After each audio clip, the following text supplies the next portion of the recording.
Amados amigos y hermanos, saludos, bendiciones, gracias y bienvenidos una vez más a su programa, el Dr. Anderson Habla. Yo soy el pastor Héctor Anderson de la iglesia La Voz de Patmos y estoy agradecido de Dios de poder compartir con ustedes unas palabras de predicción segura. El doctor Héctor Anderson Habla pretende ser una conversación entre tú y un amigo que te va a ayudar a crecer en la gracia y en el conocimiento de nuestro Señor y Salvador Jesucristo. Yo quiero que se abrochen el cinturón porque vamos a despegar nuevamente en un viaje hacia la verdad de Dios. Ahora, quiero pedirles, si están con nosotros por primera vez, o quizás han estado con nosotros en otra ocasión, que por favor se suscriban a nuestro canal Héctor Anderson, Pastor Héctor Anderson, que nos ayudará con esto a esparcir el Evangelio de Jesucristo a todas las naciones. Ese es nuestro propósito, difundir el Evangelio de Jesucristo a todas las naciones. Cuando se suscriban, por favor, activen la campanilla de notificaciones para recibir nuestros mensajes tan pronto estén disponibles. Y también nos den un me gusta, que es muy importante para nosotros, y sobre todo compartan este video con otras personas. Estamos recibiendo llamadas de otras personas que nos están diciendo lo importante que han sido nuestros mensajes para ellos, y yo entiendo que también lo serán para otras personas. Así que, amados hermanos, vamos a continuar en la introducción del libro de Apocalipsis, en su segunda parte, y quiero decirles que lo próximo que debemos entender es el orden de las cosas. La semana pasada hablamos de las diferentes llaves que nos ayudan a accesar el libro de Apocalipsis. En el día de hoy quiero recalcar que una de estas llaves nos enseña a cómo entender el orden en que está escrito el libro. Por eso les dije en la otra edición que el libro está escrito en un orden cronológico. Les dije que era el único libro que tiene la autoría de Dios, que Dios reclama ser el autor. Él dice, esta es la revelación de Dios que le dio a Jesucristo, y Jesucristo la dio a su siervo Juan. Ahora les voy a decir otra cosa que es igual de importante. Es el único libro en la palabra de Dios que se autobosqueja. Dios nos proporciona el bosquejo del libro en el mismo libro, de manera que no tengamos que rompernos la cabeza bosquejando el libro. Y ese bosquejo está justamente en el capítulo 1, 19. Y escucha como dice el versículo. Y voy a leer para ustedes nuevamente de la Reina Valera 1960. Escribe las cosas que has visto y las cosas que son o que ahora suceden y las cosas que han de suceder después de esta, es decir, las cosas que van a suceder después. Ahora, si nosotros pudiéramos subrayar esa partecita que dice después de esto, sería muy importante guardar esto en alguna parte allá atrás en el cerebro, porque vamos a retocar esa porción que dice después de esto. Ahora, este versículo es una llave importantísima para entender cómo se presenta el libro. No podemos desestimar el marcado interés de Dios en darnos a conocer o las herramientas para entender el contenido del libro profético. Cuando miramos el libro y observamos este bosquejo allí, amado amigo y hermano, debemos quitar de nuestra mente todo prejuicio de que el libro es confuso o que el libro no se puede entender o que el libro provoca miedo. Y esa parte yo pienso que debemos reprender cuando podemos, siendo creyentes, hijos de Dios, decir que la palabra de Dios te provoca miedo. ¿Cómo se entiende que Dios nos está dando una revelación tan importante y que nosotros asumamos la creencia de que este libro produce miedo? Cuando Dios nos proporciona justamente las llaves para entender el libro, nos manda a más de 50 lugares del Antiguo Testamento y ahora nos está proporcionando una llave importante que es la división del libro, cómo Dios divide el libro. Y me atrevo a afirmar, amados amigos, escucha bien esto, porque yo sé que me están oyendo personas de todo el mundo y de toda denominación. Escucha bien esto. Me atrevo a afirmar que usar otro procedimiento para conocer el libro de Apocalipsis es desoír a Dios, que constituye una desobediencia. Por cuanto es una desobediencia, es un pecado. Cuando buscas otros métodos que no sea el método dado por Dios en el mismo libro, y escucha los tres puntos. Las cosas que has visto. Escribe las cosas que has visto, pasado. Las que son, las que estás viendo ahora. Y las que han de suceder pronto. Ese es el orden que nosotros encontramos en el libro de Apocalipsis. Y no debemos desestimar el interés de Dios en darnos inclusive el bosquejo del libro. Muchas personas tienen problemas para predicar la palabra o para entender la palabra porque no entendieron el bosquejo. Y Dios nos está dando aquí el bosquejo del libro, que es importante. Ahora, cuando la palabra de Dios dice las cosas que has visto, ¿qué es eso? ¿Qué son las cosas que has visto? Escucha bien esto, porque ya vamos a ir entrando despacio al libro y dando las explicaciones para que tú puedas entender. Si sigues conmigo, siguiendo nuestras observaciones, vamos a terminar en un buen punto. ¿Qué son las cosas que has visto? Bueno, es una referencia única y exclusivamente al capítulo 1. Las cosas que has visto, el capítulo 1 del libro de Apocalipsis.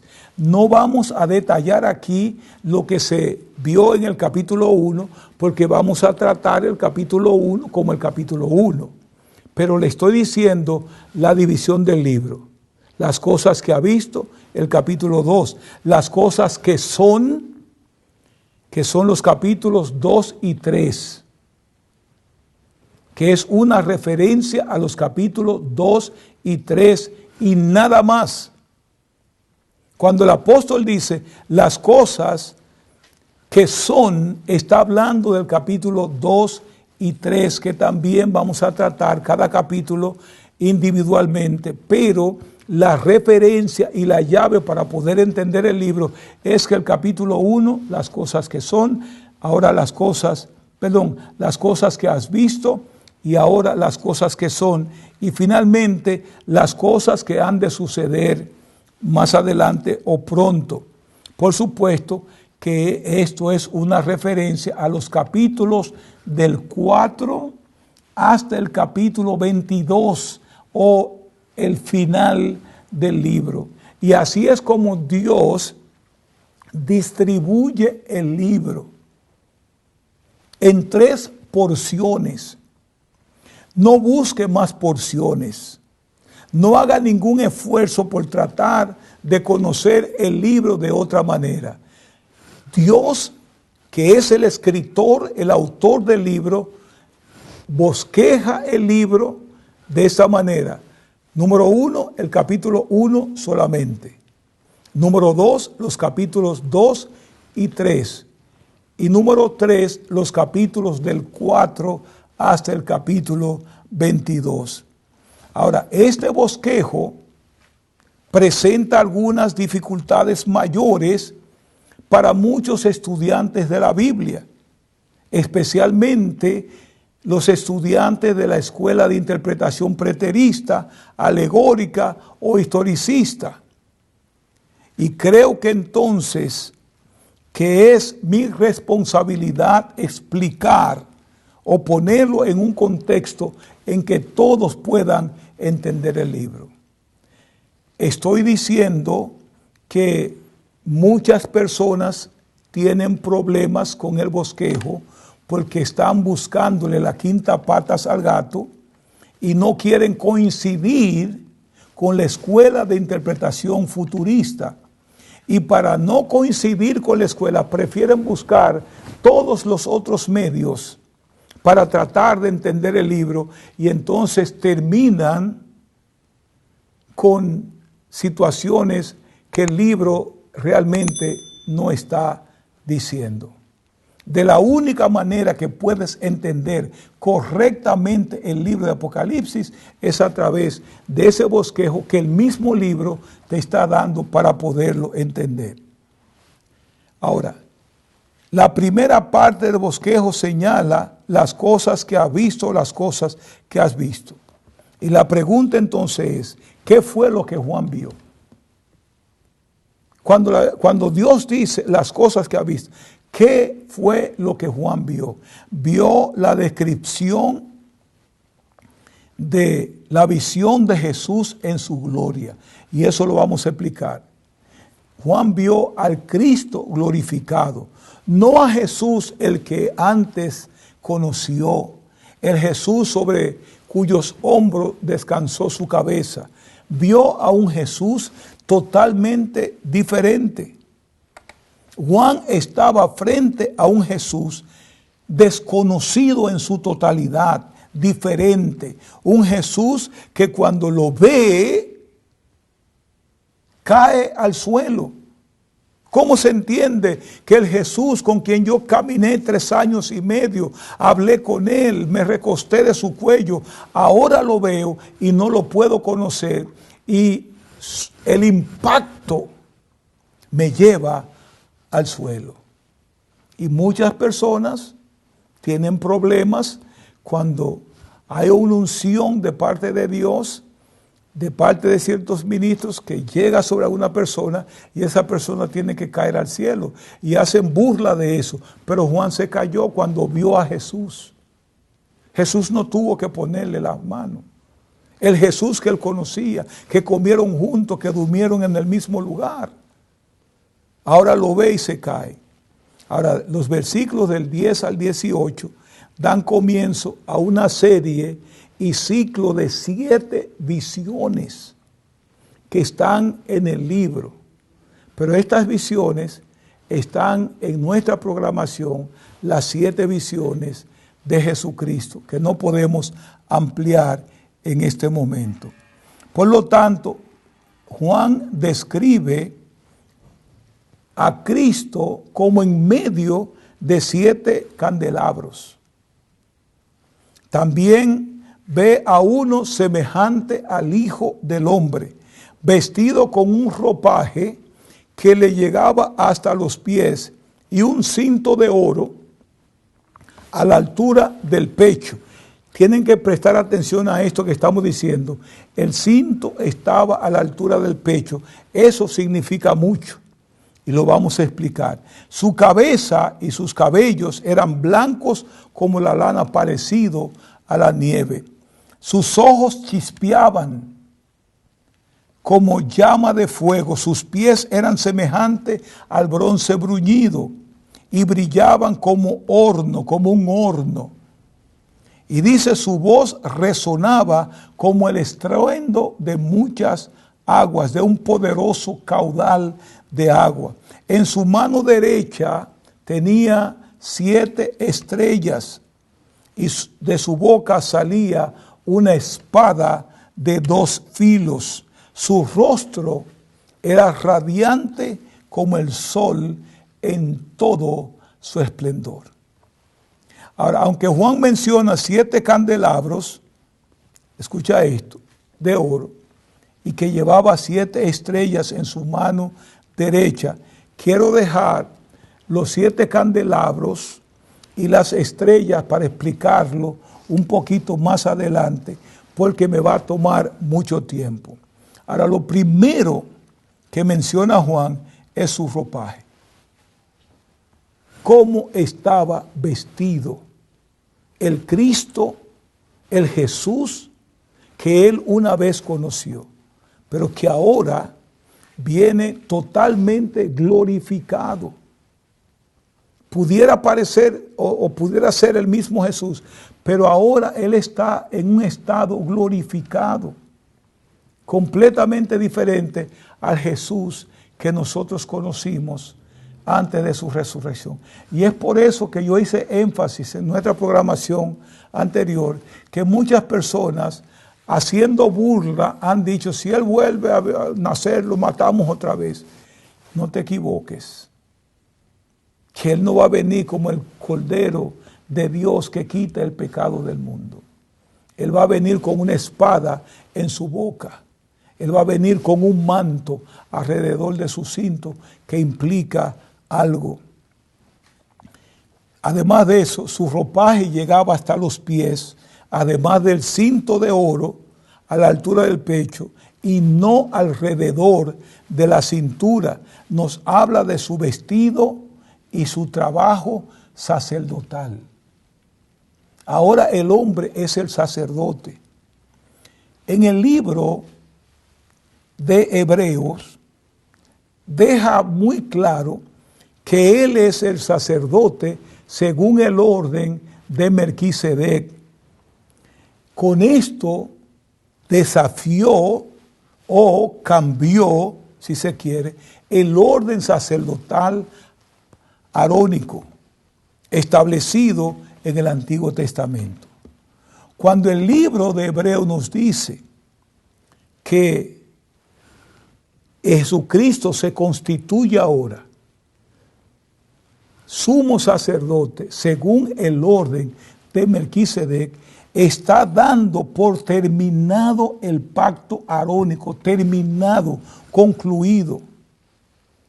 Y si esto concluyó, también concluyó la ley. Y vamos a repetir eso nuevamente. Para que una persona fuera sacerdote o sumo sacerdote en la dispensación arónica o en el tiempo de Aarón, en el sacerdocio arónico, tenía que venir de la tribu de Leví. Jesús no viene de la tribu de Leví, Jesús viene de la tribu de Judá.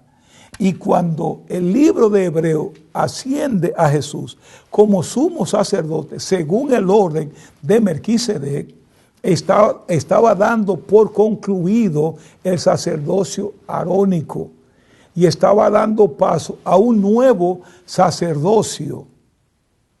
Y estaba dando también por concluido los preceptos y la ley del Antiguo Testamento para dar comienzo a un nuevo mandamiento o los mandamientos de Cristo.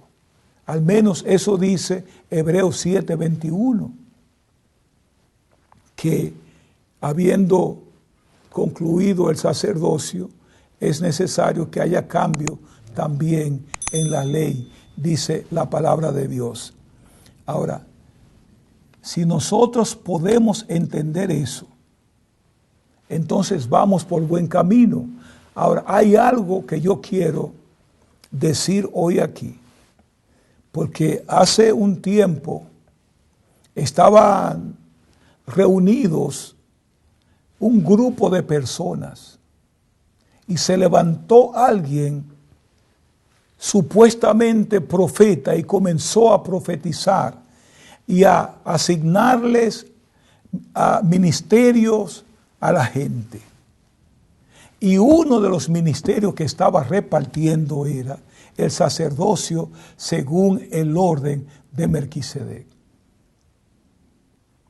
En el nombre de Jesús, tú tienes el ministerio, el sacerdocio según el orden de Melquisedec, y tú el orden de Melquisedec, y tú el orden de Melquisedec. Yo no sé de dónde la gente puede atreverse a tanto, a ofrecer y a dar el sacerdocio según el orden de Melquisedec. Y es por eso que tenemos que dar estas clases, porque la gente tiene mucho desconocimiento de la palabra de Dios. Y como todo el mundo tiene acceso ahora a la internet, a la televisión y a todo, piensan que podemos decir cualquier cosa. Y aquellos que están escuchando, que no escudriñan la palabra, reciben la palabra de quien sea que la diga. Y ustedes no se imaginan cómo la gente brincó y saltó y pataleó cuando esa supuesta profeta estaba repartiendo el sacerdocio según el orden de Melquisedec. Un sacerdocio, ni siquiera en el sacerdocio arónico se podía repartir sacerdocio, mucho menos el sacerdocio de Aarón. Ahora, escuchen lo que dice el apóstol Juan. Juan describe su cabeza y cabellos blancos como lana, parecido a la nieve. Esto nos habla primordialmente de su pureza más que de su edad, como el anciano de días. Esos cabellos blancos, esa cabeza blanca, nos habla de la pureza de nuestro Señor y Salvador Jesucristo. El profeta Daniel lo identificó como tal. Y eso también puede representar o significar la eternidad de Dios. Pureza y eternidad. Cuando ustedes ven que la Biblia dice su cabello y su cabeza blancos como la lana o parecido a la nieve, está hablando de la pureza de Dios y también de la eternidad de Dios. Jesucristo es eterno en el pasado, eterno para el futuro también. O sea que Jesús siempre ha existido. Jesús no tiene comienzo y tampoco tiene final. Ahora, otra cosa que podría representar esos cabellos y esa cabeza blanca es la sabiduría de Dios, la experiencia y la veneración de su carácter.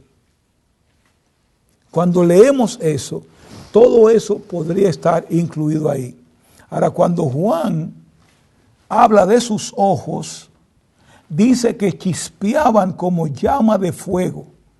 ¿Y qué nos dice esas palabras, que sus ojos chispeaban como fuego? Nos habla de su poder para escudriñar la justicia y el juicio divino sobre toda impureza.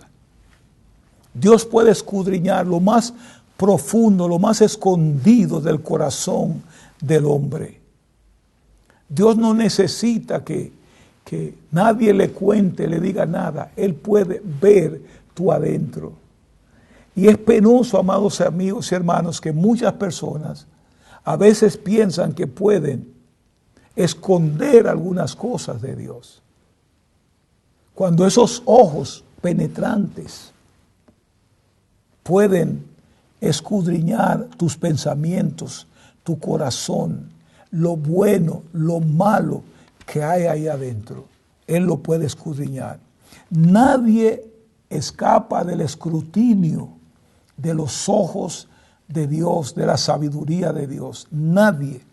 De hecho, va a venir un tiempo en que los que no han aceptado a Jesús como Señor y Salvador tendrán que presentarse ante Él para ver, porque ya Él lo tiene, la película de su vida. Todo se va a mostrar en ese lugar. Nadie escapa de su escrutinio. Dios puede penetrar tu vida, tu mente. Cuando Jesús se vio en la corte, Él no pronunció palabras, porque si hablaba, tenía un poder tan grande de convencimiento que no lo habrían matado. Y Él sabía que Él había venido para morir por la humanidad. Y cuando Él estaba allí en el pretorio y de repente su mirada chocó con la mirada de Pedro, fue tan penetrante esa mirada que Pedro salió corriendo a llorar porque había negado a su maestro. Porque la visión de Dios, la mirada de Dios es muy penetrante y nadie puede escapar de esa mirada. El bronce bruñido, dice la palabra, que sus pies eran semejantes al bronce pulido, brilloso, como un horno. Nos habla de su fortaleza, de su estabilidad, y también el bronce significa juicio. Está hablando fortaleza, estabilidad y juicio. Yo quiero que no se olviden de eso, que está hablando también de juicio. Juan destaca además que su voz resonaba como estruendo de muchas aguas. Su voz habla de su poder, de ser oído inclusive a la distancia.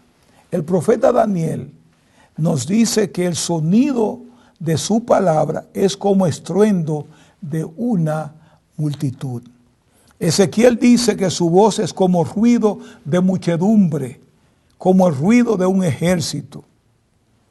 Ahora, también Juan destaca que de su boca sale una espada aguda de doble filo.